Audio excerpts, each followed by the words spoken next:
Today I want to zero in on Facebook custom audiences and how to actually apply them the right way in order to reduce your lead cost significantly. Because understand, if you're not using Facebook custom audiences in your campaigns, then you're leaving money on the table and there's no need. Facebook gives you the ability to do custom audiences for free. Hey, Atime, if we're just meeting, welcome to the channel that brings actionable content to grow your business through online marketing. So if that sounds beneficial, consider subscribing.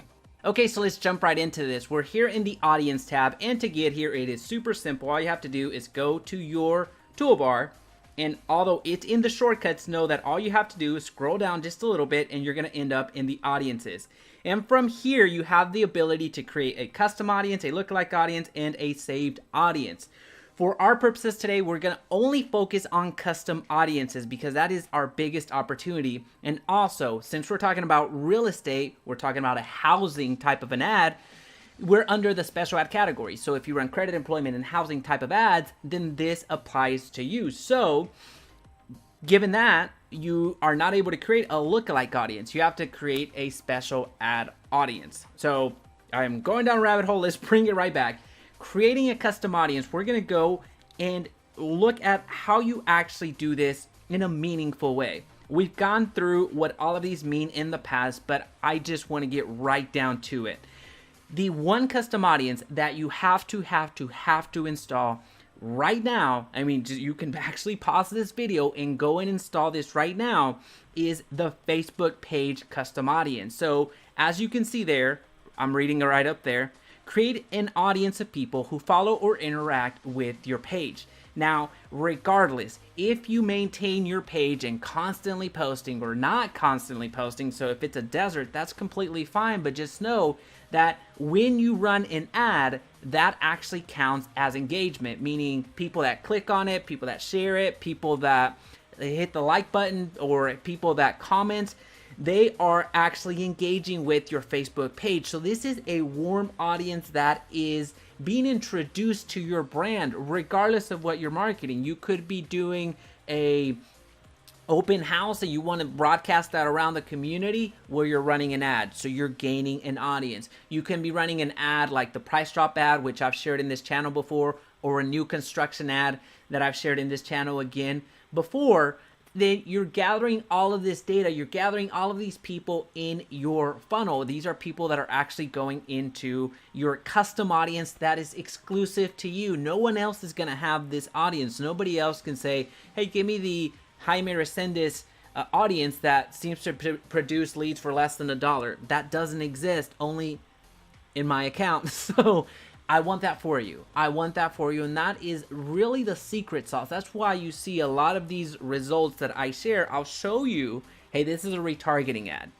And I'll show you how to actually create that in other capacities. I've showed you the website sources. I've showed you pretty much everything else. But the Facebook page is really the one that I want you to look at. And this is exactly the setup that I go through. And then your page that you're advertising from is going to show right here. Now, if you have multiple pages, then of course you can change to the page that you want to create the special, the custom audience from. So checking in here, include people who meet any or all, and you see the differences. I suggest that you stick with any of the following criteria. And then you have the page right there. Everyone who engaged with your page. Now you have the ability to change that. Anyone who visited your page, so somebody that was a little bit more intentional and came over to your page. People who engaged with your post or ad, so any level of engagement. People who clicked any call to action, so if people clicked learn more, subscribe, purchase, whatever they clicked, you have the ability to highlight those. People who sent a message to your page, so if you have a very active page and people are messaging you all of the time, then you know that they're engaged in some capacity. Now, this is a great audience to have when you use Facebook Marketplace. Now, remember, when you post on Facebook Marketplace, you now have the ability to post as a page. So you're going to get all these responses, and you have the ability to capture those people and remarket them in some capacity. Isn't that cool? And then people who saved your page or any post. So you see the different levels of engagement. But At bare minimum, I don't want you to overcomplicate this. At bare minimum, I want you to just leave everyone who engaged with your page. And then you see you can include more people or exclude certain types of people, people that liked or people that engaged with a certain certain page, whatever the case may be. You can do that. But again, we don't want to overcomplicate it. So here's exactly the structure. So I would put my name or this particular page, and then I would put Facebook page so that I know that I'm sorry, business page. Hey, one quick second, I'll let you get right back to the video, but I would love it if you smash that like button. And I'll let you in on a little secret. The reason that I'm asking you to smash this like button in this particular case is because I plan to retarget you. I plan to use a custom audience that YouTube allows me to have, and I'll flash that on the screen right now. So the same capabilities that you're learning on Facebook ads, you're able to apply on YouTube ads as well. So I'm gonna use them so that I know that it's my business page. And then I would put 365. So I would create this, I would copy this, and that's 365 days. So with a Facebook page custom audience, you can go back up to 365 days.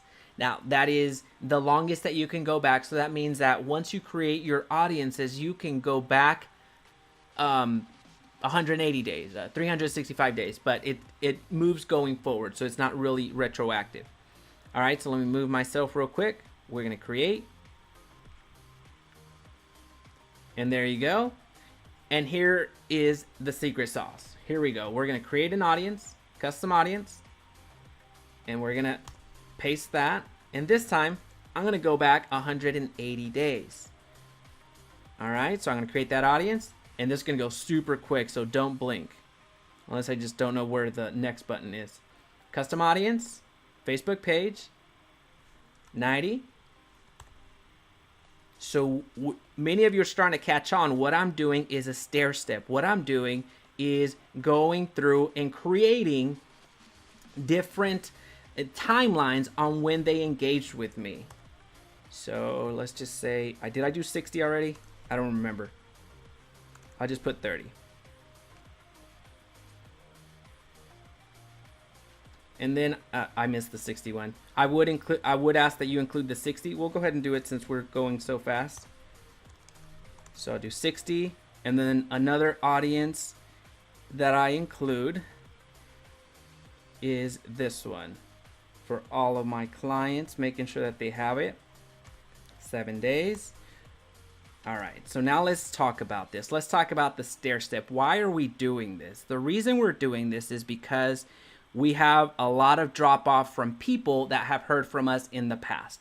Let's just say somebody that engaged with us between month 6 and month 12. Well, if they haven't engaged with us any recently, then they're not going to receive our ads if we use these audiences to retarget them. So that type of person, I'm going to speak to them in a completely different way than the ones that just saw my ad. So if somebody just saw my ad, then there's a different level of urgency that I want from them. So if I advertise one new build community as an example, and they have engaged with my Facebook page, well, I can use that same interest and I can retarget them on that same ad or show them a completely different new build community because they expressed interest in the past. So again, I'm able to speak to them differently. Over here, I wouldn't speak to them like that. I would speak to them a little bit differently. I would speak to them more of a value add strategy. It's talking more about real estate just in general, trying to get people back into my funnel. And same thing here. So you're able to use these audiences at the ad set level. You're able to pull out these audiences and actually market to them. So you can have a window, you can isolate a window between, let's say, month 1 and month 2, because that's basically what it boils down to. If you want to engage those types of people, then you can exclude people before the 30, and then you can exclude people after the 60. So you can have that isolated audience of people that engage with your brand. So this really is the secret sauce. You have the ability to use these in your business today, and I highly encourage you, super encourage you, to at least get these going. If you never plan to use them ever, that's okay. Go ahead and create them, start getting the data, because you're going to find that down the road, things may change with your advertising and it may not be as hot as it is today. So be prepared. There's significant changes coming down the pike when it comes to advertising. I want you to be prepared. This is an audience that you already paid for, that you're able to call back to your funnel. Well, now that we know more about Facebook custom audiences, it's time to launch a full-fledged Facebook ad campaign. So I'll leave that video right here to help you out. And if you found value today, please be sure to subscribe and turn on the notification bell so you don't miss another video. And of course, make it your best day